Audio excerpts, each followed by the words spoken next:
Indigenous knowledge systems is when you understand that nature was created for you.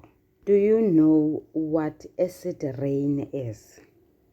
Acid rain is when it has not been raining for a long time and suddenly it does. If by any chance you get wet, usenjeni, because your hair will be destroyed by the chemicals that have dissolved in that water.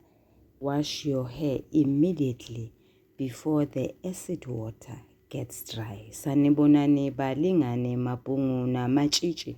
Igama lami ngoSpooky N isiZulu. Namhlanje senza umbhalo obuciko obizwa ngokuthiwa Inzima Ndlela, obhalwe nguNjabulo P Madlala. Sizokwenza inkomba umbuzo omude uphawu lokuhlaziya olubizwa ngokuthiwa Umoya nethoni. Ake siqale ngokufunda. Sizovula ekhasini lama-52 sithole isigcawu sesibili enkundleni yesibili. Kufundeka ngalolu hlobo sivule abakaki kusemathafeni asemafakatini endaweni eyaziwa ngokuthi kuKwaNgqedomhlophe. Umqapheli uhamba noSakhile baqonde weni lakwaMajuluka nokuyilapho ibhokisi likhona. Sivale abakaki. Umqapheli: uzongilinda lapha-ke ndoda. uSakhile: kulungile bhuti, ngizobona ngawe usubuya. Ngizozivalela emotweni ngoba kuyabanda. Umqapheli: ungakhathazeki, ngiyabuya khona manje. Ngokuthi nje ngisafuna ukuyothandaza njengoba ngitshelile. uSakhile: kodwa bhuti, nami bengingathanda ukuwubamba kanye nawe umthandazo wasentabeni. Umqapheli: kufanele ngibe ngedwa, ungadinwa mfowethu, ngiyobuye ngikumeme ngelinye ilanga. uSakhile: ngizwa kahle bhuti. Umqapheli: sivule abakaki. Ekhuluma yedwa, sivale abakaki. Kufanele nakanjani ngilithole leli bhokisi? Impumelelo yami incike kulona. Sengiyabona manje ukuthi akulula ukubaleka. Kufanele ngibhekane ngqo nale nkinga yami. Uma ngibaleka abantu bazocabanga ukuthi ngiyivaka, angeke baqonde ukuthi ngibaleke ngoba kushisa. Cha, angeke ngimkhohlwe ubaba ngalento angenze yona. Kungani ngempela ngingasolanga ukuthi kukhona phezu kwakho? Kungani ngingasolanga ukuthi ivalelisa lena ekade inquma izingane ngeyakhe ubaba? Cha, kuyacaca ukuthi ubaba ubehlakaniphile, ekwazi ukuphila nemfihlo. Ake ubuke nje manje, bonke abantu bayamhlonipha, abazi lutho ngezigigaba zakhe. Uze wafa aziwa njengendoda emadodeni, indoda enakekela izidingo zabanye ngomusa nangobubele. Nomfundisi akawuvali umlomo ngobaba. Ubenza izinto ezinhle zodwa emini, bese kuthi ebusuku abe womunye umuntu. Kuyimanje abantu abaningi bazi impilo yakhe yasemini kuphela, okusho ukuthi nami uma ngiyenza lento abantu ngeke bazi. Nangu noMaqhubu uyayenza lento kodwa abantu kabazi. Naye bayamhlonipha futhi bamthatha njengendoda eqotho. Abazazi izinto azenza ngokushona kwelanga. Cha, ngizizwa nginesibindi-ke manje. Ngizizwa nginomfutho wokuyenza lento. Ngizoyigcina iyisifuba sami, akekho ozokwazi. Manje inkinga yami sekuyileli bhokisi engingalitholi. Sivule abakaki, aphinde ahwashazise. Sivale abakaki. Sengathi yilona leliya. Ya, yilona impela. Vule abakaki, aliphakamisa libuke, alivule. Phakathi kusekhona lelo gundane eliphilayo nogebhezi. Lumshaye lumeqe uvalo, sivale abakaki. Kodwa ngizoyenza kanjani lento madoda? Ake ngizame ukuziqinisa. Lona leli gundane elingalambi, elingomi, elinjani? Sivule abakaki. Ahlale phansi esikhotheni. Akhiphe ugebhezi alubeke eceleni. Ngaphansi kukhona ibhukwana elisabhayibheli. Awuvule lo mqulu, awufunde, ubhalwe ngesandla. Sivale abakaki. Ngiyezwa baba, ngizoyenza intando yakho. Sivule abakaki, akhale, sivale abakaki. Ngiyazi uzoba nami baba lapho ukhona. Ngiyazi uzongilekelela. Siyaphela lapha isigcawu sesibili, enkundleni yesibili. Ake sichaze, sicubungule, sihlaziye. Balingani bami nani bafundi, ngaphambi kokuthi siqalise ngokwanamhlanje, ake senze okulandelayo. Uyabona yini ukuthi leli elisesigangeni, elisethafeni lakwamafakathini, kuthiwa yiwa lakwamajuluka. Uyabona yini ukuthi umqapheli uthi kuSakhile angadinwa, uyobuye ameme ngelinye ilanga ukuba bahambe baye esigangeni bayokwenza umthandazo mbumbulu. Lokhu kokubili kungena ngaphansi kwesu elibizwa ngokuthiwa ukubikezela. Kuyini ukubikezela? Kuyisu lombhali elendlalela isigameko esithile esiyohlangana naso phambili. Noma-ke singawuqedile lo mbhalo wobuciko, kodwa-ke manje okubalulekile yilokhu. Ibhokisi leli litholakale lilahlwe eweni lakwamajuluka lizomjulukisa umqapheli.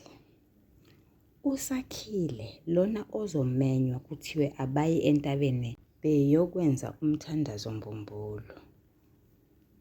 Kukhona okusina kumjeqeza, umqapheli uzomenzakalisa. Asithi siqhubeka sifunda sibe sinakho lokhu emakhanda ethu. Umoya yisimo sabadlali, isimo senhlalo. Ingabe abadlali bakulombhalo wobuciko bajabule, bakhathazekile? Uma bejabule phela bazogigitheka, bahleke, bamomotheke. Uma ngabe bengajabule bazoba sosizini, bazokhala, bakhononde ngento ethile engabagculisi, njalo njalo.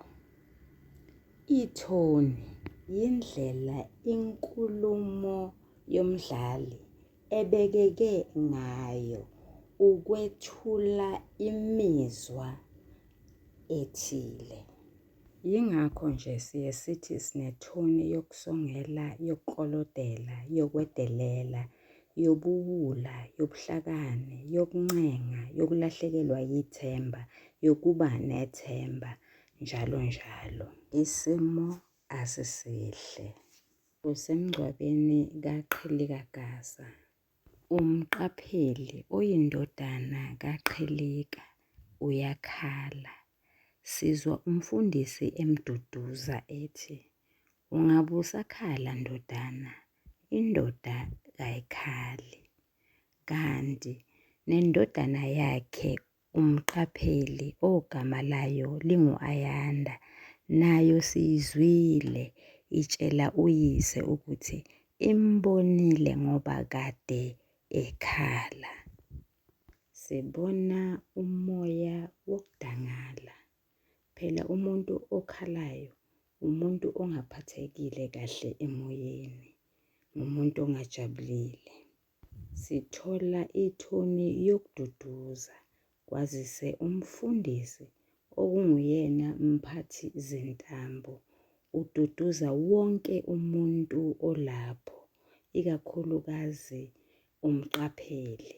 Uphinde aduduze nebandla, kwazise kuningi uqhilika akwenzela ibandla.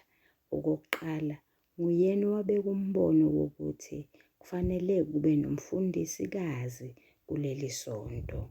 Okwesibili, wakha ithabenankele eyedwa vo, engalekelelwa muntu ngasezimalini. Umfundisi uthi walakha lelo thabenankele ngezikhwepha zakhe. Okwesithathu, ubengumuntu owamukela wonke umuntu, ngisho nezifiki zakuleli lizwe.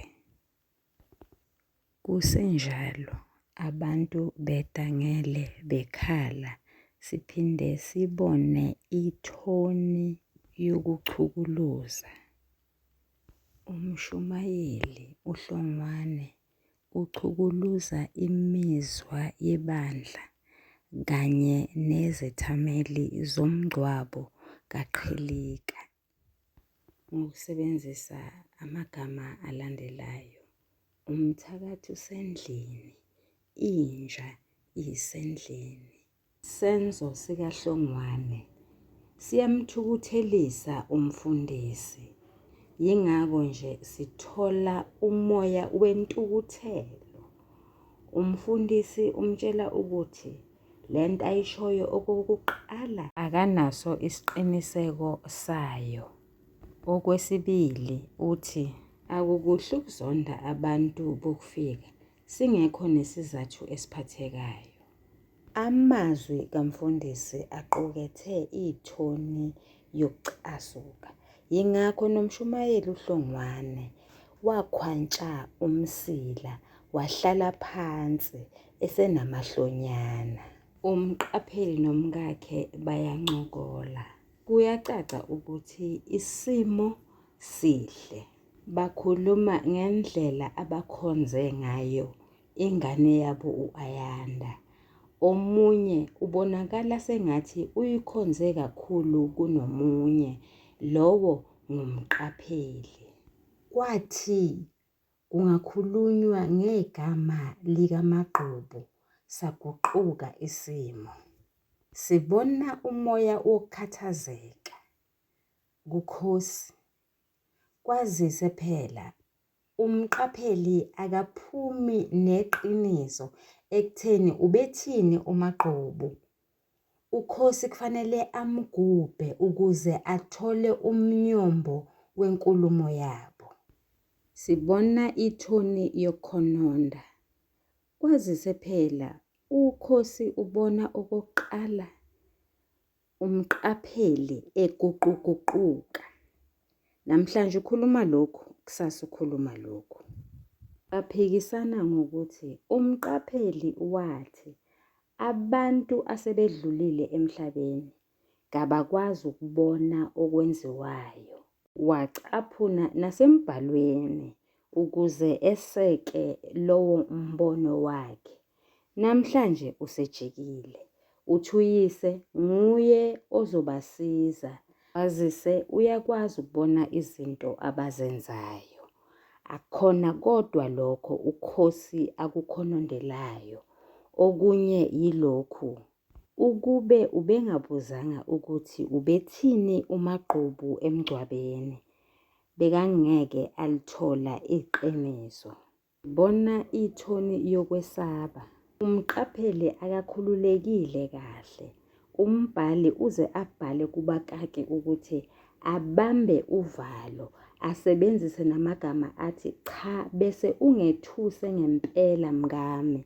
Angithi kukhulunywa ngoMagqubu lapha, kodwa ingaphakathi likaMqapheli liyafuna ukumnikeza uMagqubu elinye ithuba.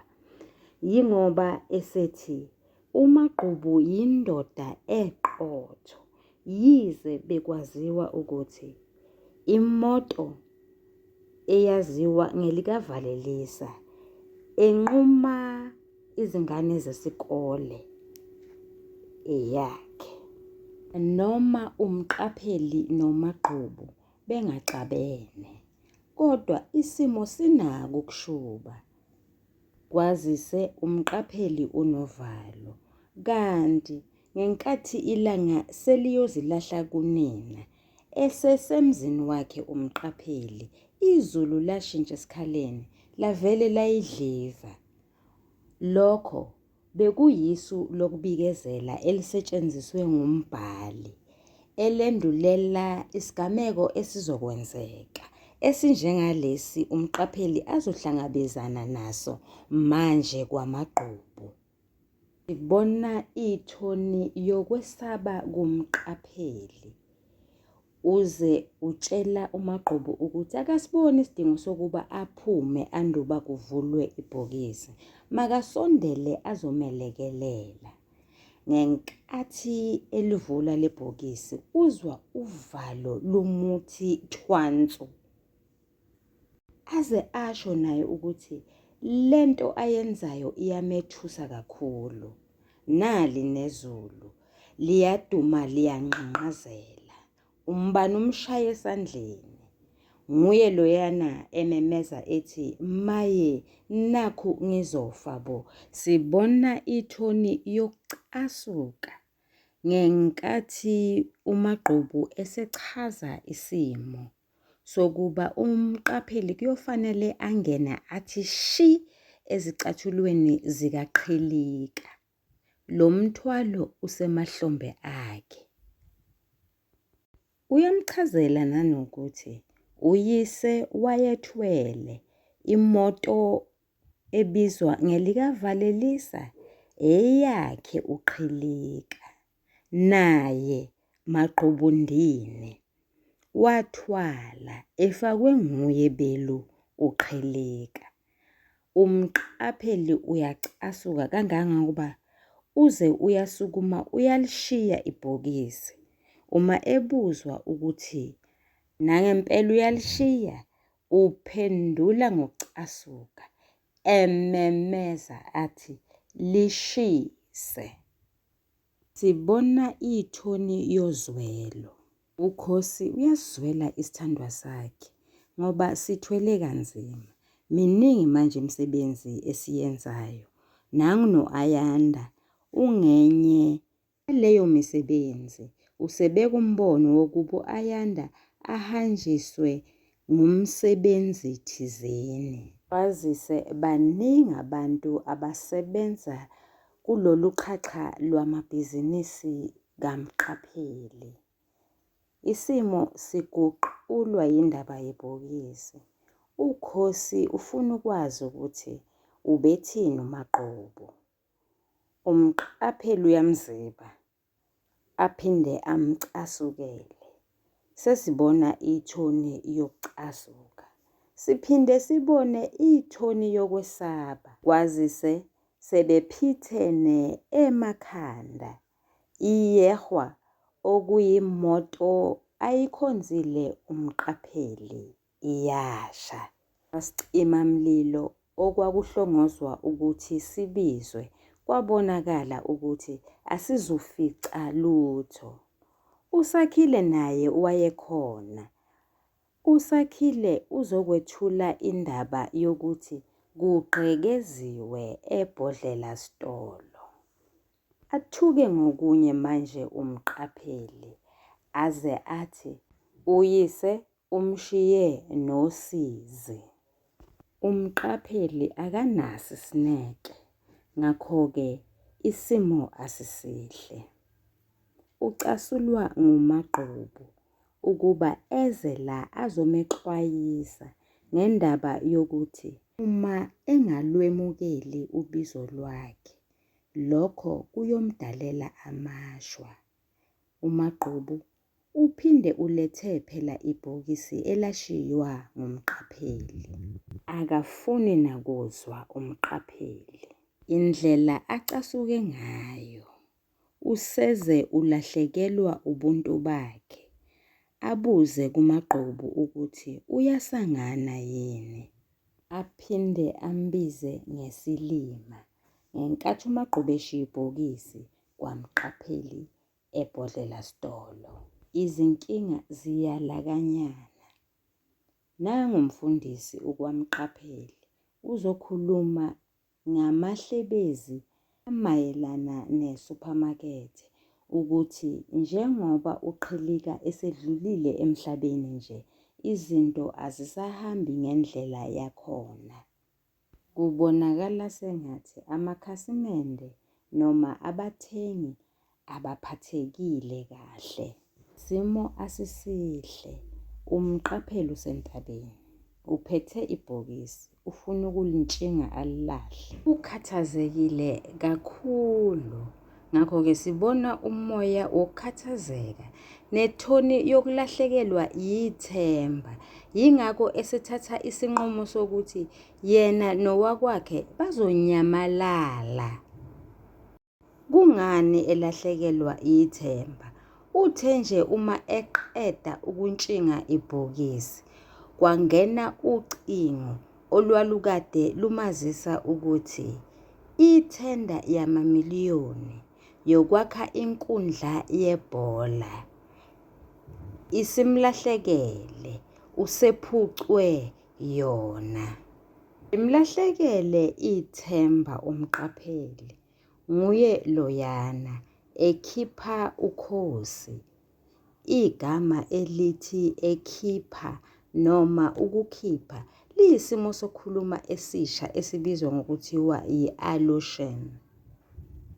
Ufuna ukutshela ukhosi ukuba mabavele bashaye bachithe, banyamalale bangasabonwa nangalukhalo. Sibona umoya wokukhathazeka, uyakhala ukhosi.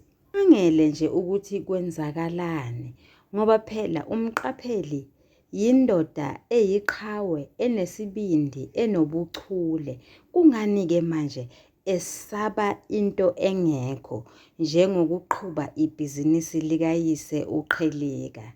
Nomqapheli naye akaphumeli obala ngeqiniso. Sibona umoya wokuncenga. Yingakho nje umqapheli esenethemba, ochaza ukuthi sibona ithoni yokubuyelwa yithemba ngenkathi umqapheli esethi ngithembele kuwe ukuba ungeseke, sibonisane ikakhulukazi uma ngidideka. Sibona umoya wokuncenga. Umqapheli ucela uxolo kumkhathini noma kumagqubu. Sibone ithoni yokuzithoba kumqapheli. Sengathithi uyabona ukuthi izinto angeke zimhambele kahle uma engalaleli, athathe izeluleko zikamagqubu. Okwangempela umqapheli uyasithatha iseluleko sikamagqubu sokuba ahambe ayobuka ibhokisi ukuze limtshele ukuthi kufanele enzeni. Sibona ulimi olukhohlisayo ngenkathi umqapheli etshela uSakhile ukuthi usayothandaza entabeni, uyophinde ameme ngelinye ilanga. Kanti futhi lokho kuyisu lombhali lokwethula isu lokubikezela, ngoba uSakhile lo kukhulu okuyomenzakalela. Sithola ithoni yokubuyelwa yithemba ngenkathi umqapheli eziduduza ukuthi naye njengoyise uyophila impilo ezomenza abe ngolungileyo emini, ebusuku aguquke abe ngenye into njengoba uqhilika ubenza. Uyasamukela isimo akusona umqapheli. Simuzwa ethi ngemuva kokukhala kwakhe Ngiyezwa baba, ngizoyenza intando yakho. Angisho la ubeqeda ukufunda umqulu osabhayibheli wawubhalwe ngesandla ukuba kufanele enzeni. Balingani bami nani bafundi, ngicela ukuma lana okwanamhlanje. Kwazise phela sisafunde izinkundla ezimbili kuphela. Soqhubeka ngelinye ilanga. Ungakhohlwa phela uma ubhala i-essay kufanele kube nesiphetho saleyo essay okuwuvo lomfundi. Hlala phansi-ke manje uyiphethe le essay. Uyathandwa, usale kahle.